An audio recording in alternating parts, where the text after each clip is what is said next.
hay una serie de funcionamientos distintos a los que ocurre cuando una persona habla de manera fluida. Esa es una distinción importante. Ahora bien, como lo mencionaba en mi sesión inicial, aquí es muy importante tener en cuenta que lo que nosotros estamos registrando a través de la neuroimagen y de los potenciales, ese es el momento en el cual ocurre un desorden de fluidez, donde se pierde el ritmo, se altera la velocidad, se altera la fluidez del habla. Y muy seguramente lo que están reflejando esos potenciales y esas imágenes tiene que ver más con lo que ocurre durante ese proceso y no porque el cerebro de per se funcione mal y haga que el habla funcione mal. Eso es una distinción muy importante. Incluso se ha hallado en la literatura diferencias en el volumen de la masa encefálica en estructuras relacionadas con la fluidez en el habla. Básicamente, esto hace alusión no a que las personas con tartamudez tengan menor volumen de masa encefálica y eso explica la tartamudez.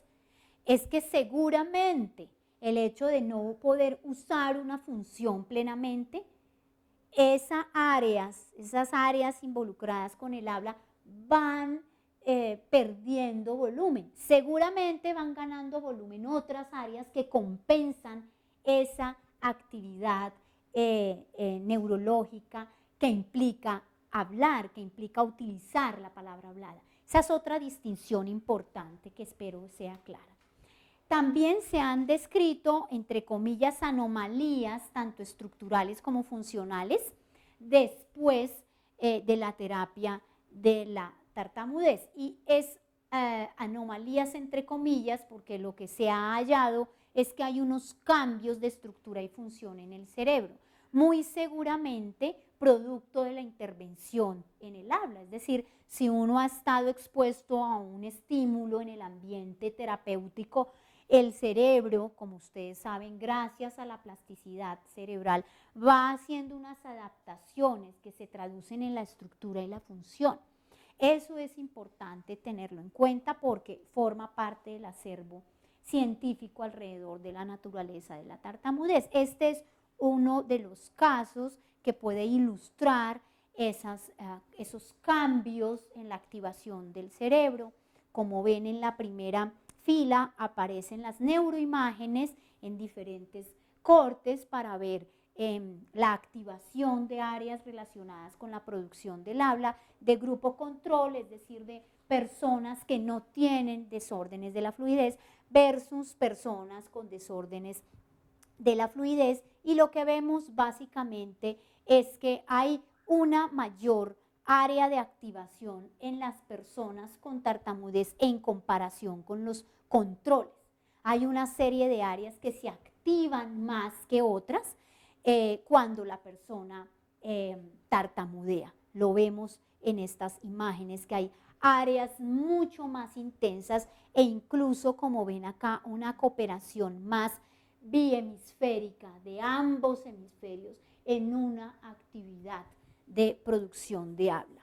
Eso es muy importante porque está ilustrando esta premisa que mencionábamos en la diapositiva pasada. Es decir, que a través de la neuroimagen podemos captar diferencias en la manera como tanto las personas con tartamudez como las personas fluentes enfrentan el habla, y obviamente hay un mayor número de recursos desde el punto de vista del procesamiento cerebral involucrados a la hora de resolver una tarea de habla, una demanda de habla en las personas con tartamudez versus las personas que no tartamudean. La mayoría de las personas que tartamudean no tienen, como mencionábamos la sesión pasada, un perfil psicológico determinado que yo pueda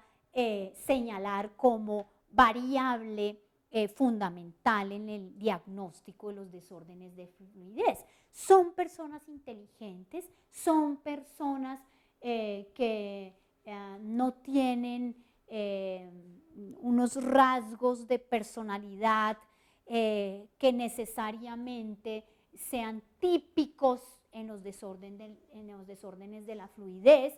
Tampoco los padres de los niños, niñas, adolescentes y jóvenes con tartamudez tienen un perfil particular. Eso es importante porque aun cuando se ha reconocido que hay elementos heredofamiliares o elementos, por ejemplo, genéticos involucrados en la tartamudez, es claro que cuando se tiene un antecedente familiar, padre o madre, han tenido un desorden de fluidez tipo tartamudez, la probabilidad de que los hijos desarrollen este desorden es mayor que cuando se trata de padres sin este antecedente. Es un tema de probabilidades. Pero no es cierto que todos los niños, niñas, adolescentes y jóvenes, hijos de un padre, madre o padre que han tenido una historia de tartamudez, vayan a desarrollar tartamudez. No es así. Como tampoco es claro que niños, niñas, adolescentes y jóvenes de padres sin antecedentes, sin historia relacionada con desórdenes de la fluidez, no desarrollen un desorden de fluidez. Pero sí es claro que la probabilidad aumenta cuando existe un antecedente. Eso es claro. Tan claro es que desde el punto de vista genético hay una expresión por género diferente en hombres y mujeres. Hay un mayor número de hombres tartamudos que de mujeres con desorden de tartamudez. La relación es 4:1. Por cada 4 hombres con un desorden de la fluidez tipo tartamudez, hay una mujer con un desorden de fluidez tipo tartamudez. Eso es importante reconocer. No obstante, la observación clínica, la observación terapéutica, que es lo que yo aporto a partir de mi práctica profesional, es que sí hay algunas condiciones especiales que tenemos que registrar, porque en la práctica cotidiana uno sí logra identificar algunos patrones. Por ejemplo, perfeccionismo, ansiedad, susceptibilidad emocional, podrían considerarse elementos predisponentes o incluso acompañantes de la tartamudez. Es decir, si yo de base tengo un trastorno de ansiedad o tengo una disposición a responder de manera ansiosa frente a las situaciones cotidianas, obviamente la ansiedad va a jugar en contra de la fluidez del habla, ¿cierto? Así que hay que considerar esos aspectos tanto en la persona con un desorden de fluidez como en la familia, porque esas familias que son perfeccionistas, que son competitivas, ¿no? Quien hace primero, quien llega primero, quien no, en las que está marcado muy claramente la cotidianidad en términos del uso del tiempo, ¿no? Lo que se hace, tienes 5 minutos para, tienes 3 minutos para, tienes 10 minutos para, y todo funciona como funciona hoy en la mayoría de hogares, todo muy rápido en el tiempo, pues eso es un condicionante que no ayuda a una persona que tiene un desorden de fluidez, porque una persona que tiene un desorden de fluidez, que tiene una alteración en su ritmo del habla, en la velocidad del habla, pues el factor más importante que tiene en contra es el tiempo. No es que tardan más para expresar una idea, sus tiempos de lectura son mayores, es decir, tardan más para decodificar un texto escrito. Luego el tiempo es un factor importante y esas características, como acabo de mencionar, hay que observarlas no solo en el niño, la niña, el adolescente, el joven, sino en la familia también. Eso es muy importante porque forma parte también de lo que nosotros podemos impactar en la intervención indirecta en el hogar. Yo les mencionaba como la mayor proporción de estrategias de intervención terapéutica que yo hago con niños a edades tempranas, estoy hablando en una ventana entre los 2 y los 4 años, son con la familia, obedecen a un modelo de atención centrado en la familia. Y ese tipo de cosas son las que nosotros entramos a considerar. Muchas veces este tipo de dimensiones de lo emocional se requieren constatar, revisar, evaluar e incluso intervenir con un psicólogo. Es muy importante, vuelvo y digo, ese manejo interprofesional, porque pues nosotros muchas veces no podemos resolver todo ese complejo de una dinámica familiar. Sí podemos y tenemos que modelar la comunicación y la interacción en familia. Pero estos aspectos referidos a la emoción, al control emocional, a las pautas de crianza, son elementos típicos de una psicóloga o de un psicólogo o de un psiquiatra infantil incluso. Entonces es importante reconocer esas dimensiones. La gran mayoría de las personas con tartamudez acusan niveles de ansiedad en su comunicación y eso es natural. Si yo tengo una dificultad para comunicarme a la hora de enfrentar una situación social de habla expositiva, pues yo voy a estar más preocupado, más ansioso, ¿o no? Porque sé que esa situación me genera adicional, ¿no?, un nivel de estrés. A todos les ocurre cuando ustedes tienen que hacer uso de la palabra en público, pues hay un nivel de ansiedad que varía, depende del autocontrol, del dominio que cada uno tenga de esa situación, pero hay un nivel de ansiedad, solo que cuando esa ansiedad se exacerba, pues va a implicar muy seguramente una mayor dificultad o un mayor esfuerzo para comunicarse.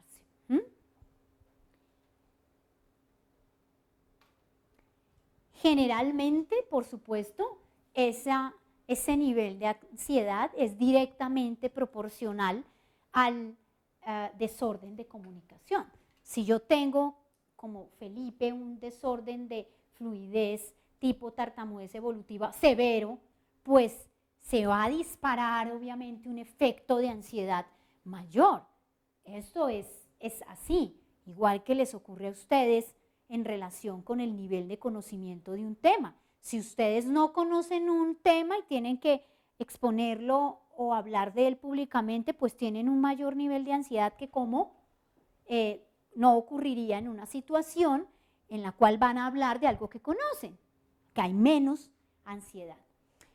Hay otra evidencia importante alrededor de la naturaleza de los desórdenes de la fluidez. Una de esas tiene que ver con la variable fisiológica, con las variables biológicas vinculadas a la tartamudez, básicamente a la dificultad motora debido a un desfase espacial y temporal en el habla. Básicamente describen una desincronización de entre los subprocesos que hacen posible hablar. Esa dificultad motora es evidenciada a través de sistemas mediados por tecnología. Por ejemplo, pletismógrafos que miden la expansión de la caja torácica en los eventos de inspiración y expiración. Por ejemplo, glotógrafos que miden la actividad de las cuerdas vocales durante la fonación. Palatómetros y equipos de electromiografía que miden o que registran la señal de movimiento de los músculos orofaciales en el momento de hablar. Es decir, hay tecnología que permite mapear que ocurre esa desincronización. Aquí el punto es, ¿qué es primero, el huevo o la gallina? ¿Qué es primero?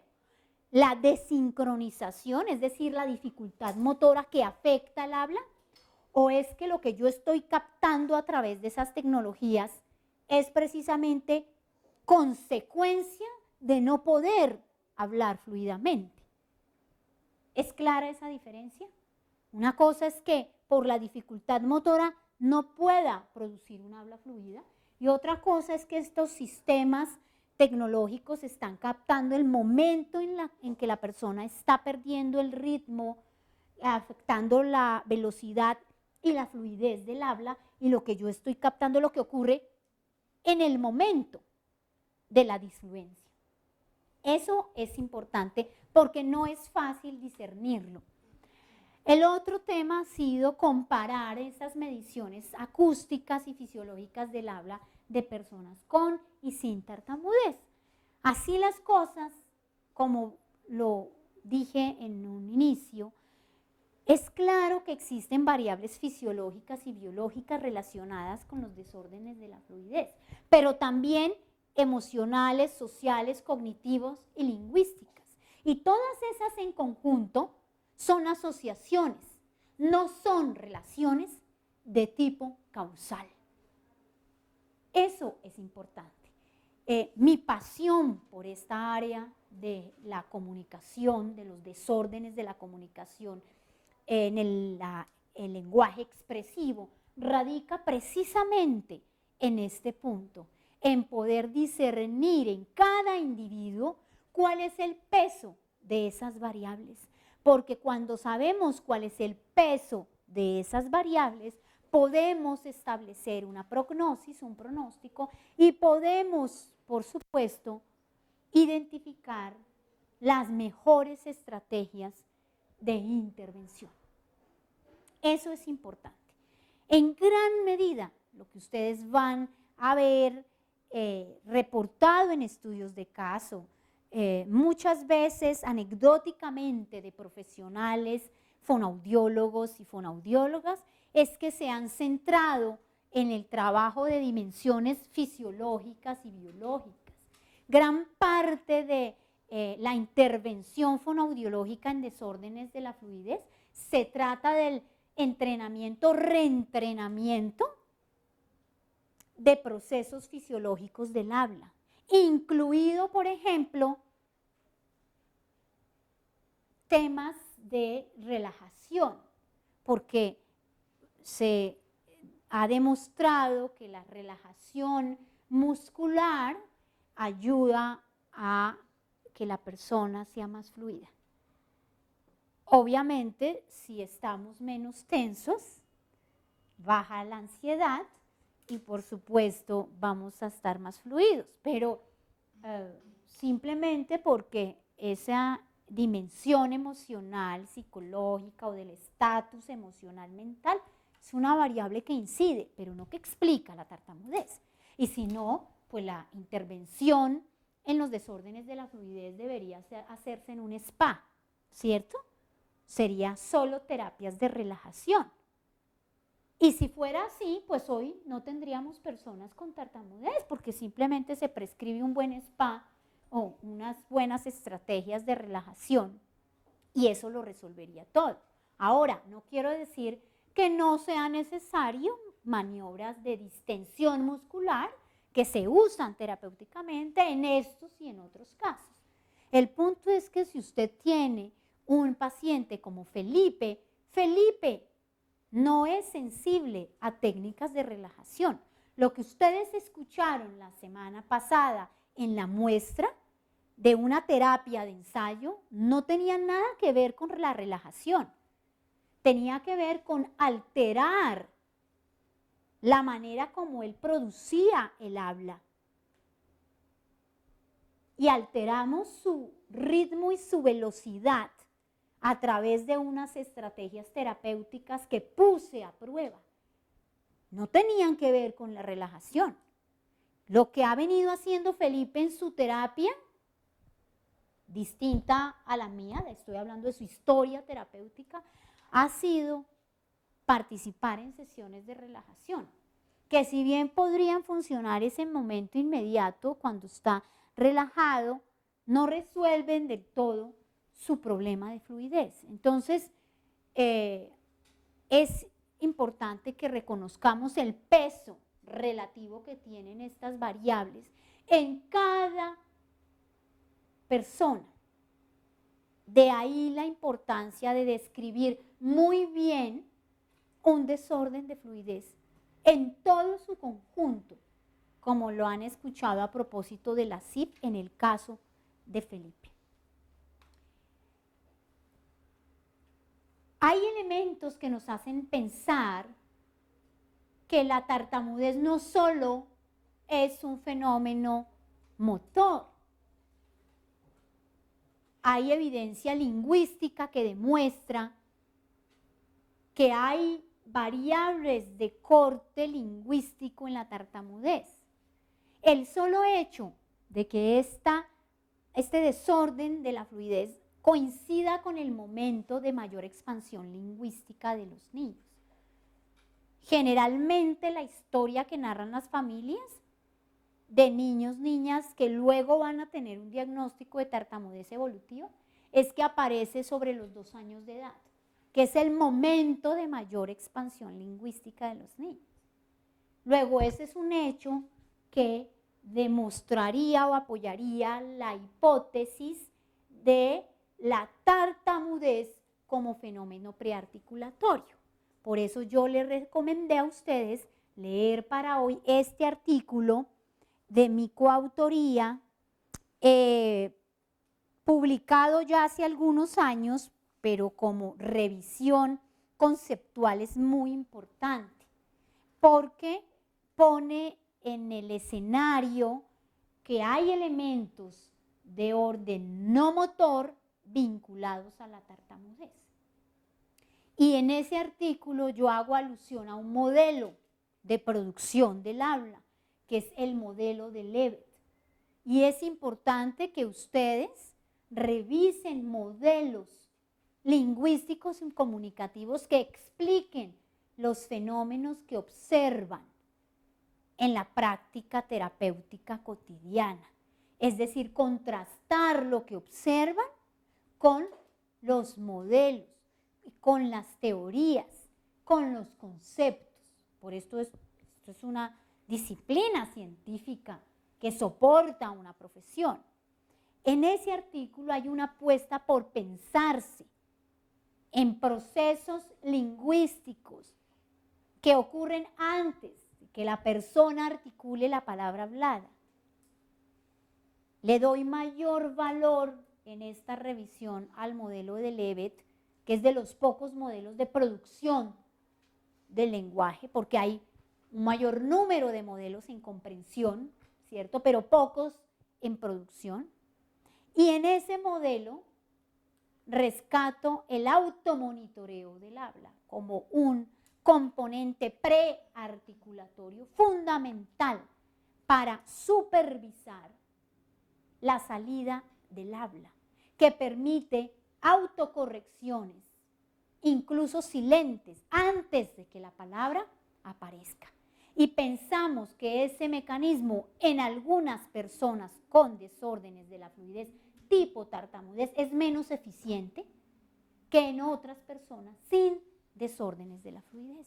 Esa es la apuesta que está formulada en este artículo de revisión, que es de los pocos artículos escritos en español.